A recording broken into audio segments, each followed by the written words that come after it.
Medical व्यवसायी दुर्गा परसाई पछिल्लो केही वर्ष यता नेपालका सर्वाधिक चर्चामा रहने व्यक्तिहरूमध्ये एक हुन्। उनको चर्चा मुलुकको राजनीतिक वृत्त र आम नेपाली समाजमा पनि उत्तिकै हुने गरेको छ।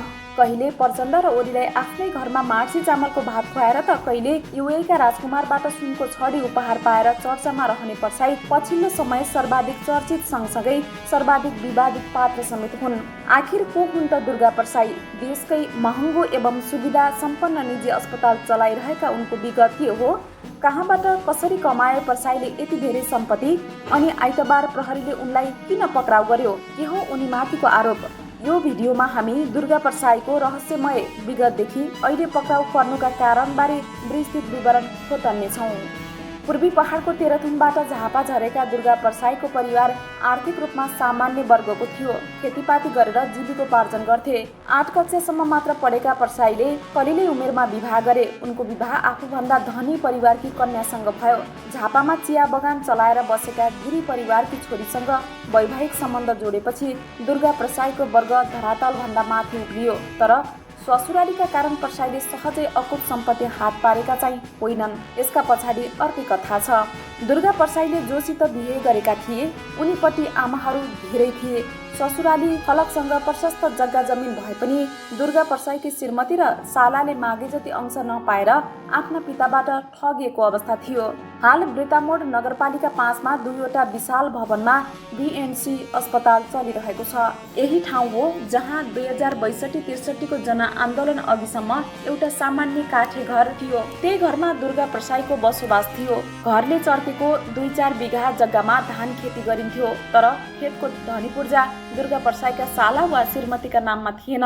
परसाई सानैदेखि हट्टी स्वभावका थिए। एक समय उनी ग्रिल फ्याक्ट्रीमा काम गर्दा गर्दै पैसा कमाउन भन्दै युरोप छिरे। तर विदेशमा धेरै समय नबसी फर्किए। विदेश गएर भैँसी फार्ममा काम गरेको अनुभव हासिल गरेर आएको भन्दै उनले अहिले बीएनसी अस्पताल रहेकै जग्गामा व्यावसायिक रूपमा भैँसी पालन थाले।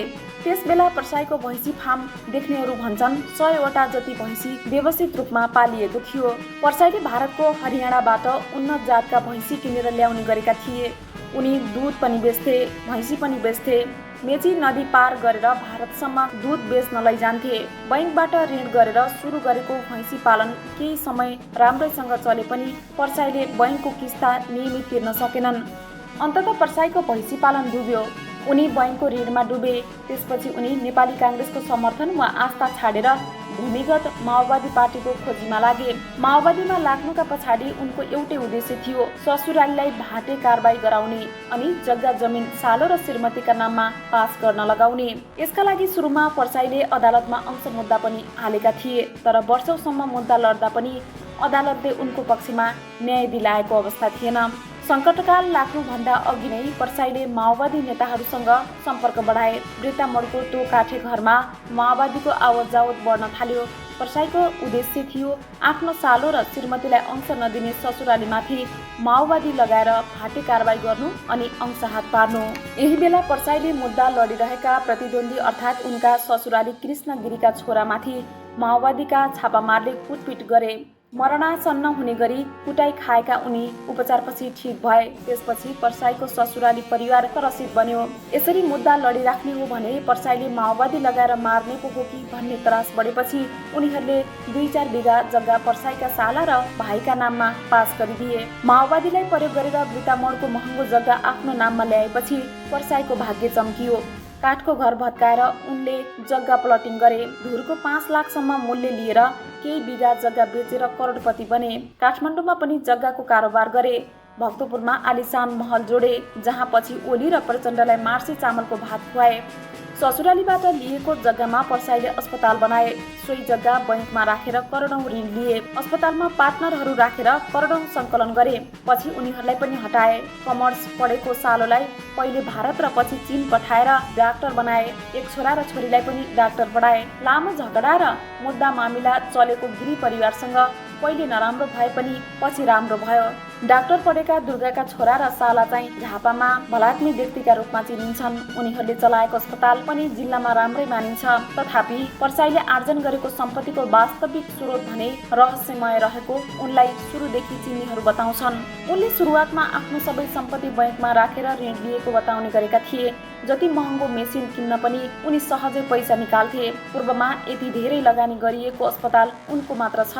धाइजनमा उनले मेडिकल कलेजको संरचना पनि निर्माण गरिसकेका छन्। त्यहाँ 4-5 बिघा जग्गा छ र भौतिक संरचनाहरू पनि बनिसकेका छन्। पर्साईको लगानी मेडिकल कलेजमा मात्र छैन, मिडियामा समेत छ। वृत्तामोडमा उनले विराट एफएम सञ्चालन गर्दै आएका छन्। उनलाई सङ्कटकालमा सेनाले पकडेर चरम यातना समेत दिएको थियो।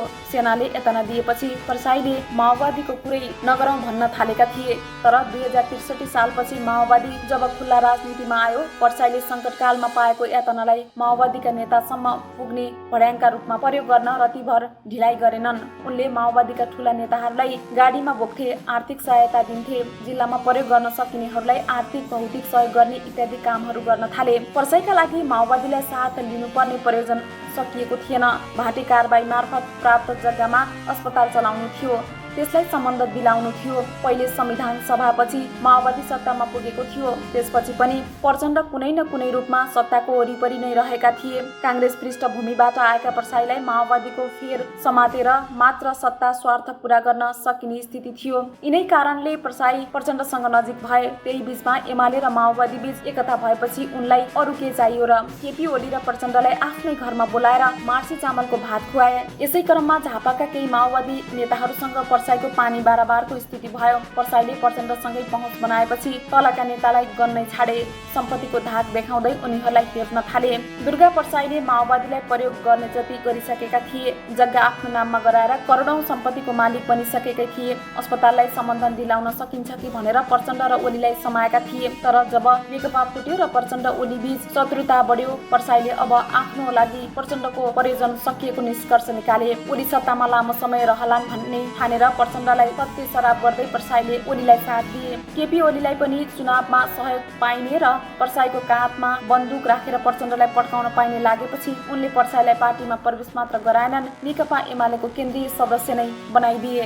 ओलीको सरकारले निरन्तरता पाउँछ र मेडिकल कलेजको सम्बन्धन पाइन्छ भन्ने ठानेर प्रचण्डसँग सम्बन्ध बिगारेका पर्साई केही समय ओलीतिर लागे अनि ओलीसँग निकट हुन उनलाई हजुरबुवा भन्न थाले। उनलाई 2078 को चुनावपछि फेरि ओलीकै सत्ता आउँछ भन्ने दृढ विश्वास थियो। चुनाव ताका माओवादी र काङ्ग्रेसलाई देशैभरिबाट पत्तासाफ बनाइदिन्छु भन्दै हिँडेका थिए। तर चुनावपछि प्रधानमन्त्री भए माओवादीका अध्यक्ष प्रचण्डसँग उनले उहिले सम्बन्ध विच्छेद गरिसकेका थिए। फेरि प्रचण्डतिर जान पनि नसकिने र तत्काल ओली सत्तामा आउने नदेखेपछि उनले केही समयमै एमाले पनि त्याग गरिदिए र उनी हजुरबा ओली विरुद्ध खनिन थाले। त्यसपछि उनी राजावादी भएर निस्किए, गणतन्त्र, संघीयता र धर्मनिरपेक्षताको विरोध गर्न थाले। यस्तै बैंक तथा वित्तीय संस्थाहरूले गरिब जनताबाट चर्को कर असुलिरहेको भन्दै ऋण मिनाहाको अर्को एजेन्डासहित प्रदर्शन पनि गरे, जसलाई उनले राष्ट्र, राष्ट्रियता, धर्म, संस्कृति र नागरिक बचाउ अभियानको नाम दिएका थिए। झापामा पूर्व राजा ज्ञानेन्द्र शाहलाई लगेर अभियानको सुरुवात गरेका उनले राजतन्त्रको पुनर्स्थापनाका विषयमा भने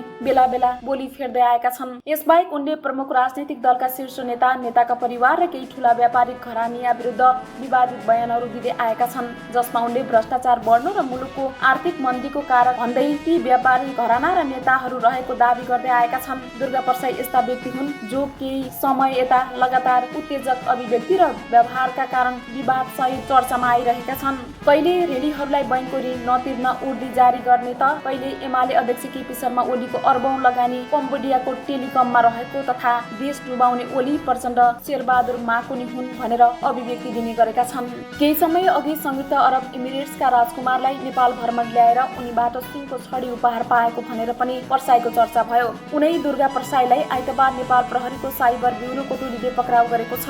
काठमाडौँ जिल्ला अदालतबाट पक्राउ अनुमति लिएको 4 दिनपछि प्रहरीले उनलाई उनकै घरबाट पक्राउ गरेको हो। प्रहरीका अनुसार राष्ट्रिय स्वतन्त्र पार्टी रासपाकी एक नेत्रीले पर्साई विरुद्ध जाहेरी दिएकी थिइन्। व्यक्तिगत आक्षेप लगाउँदै गाली गलौज गरेपछि ती नेत्री प्रहरीको साइबर ब्युरोमा पुगेको हुन्। प्रहरी स्रोतका अनुसार यसरी उजुरी दिने नेत्री रासपाकी केन्द्रीय सदस्य ज्वाला संग्रौला हुन्। आफ्नो चरित्र हत्या भएको भन्दै उजुरी दिएपछि प्रहरीले पर्साई विरुद्ध कारबाही प्रक्रिया अघि बढाएको छ। पर्साईमाथि विद्युतीय कारोबार ऐन 2063 को दफा 47 अनुसार अनुसन्धान र कारबाही प्रक्रिया अघि बढाउने तयारी छ।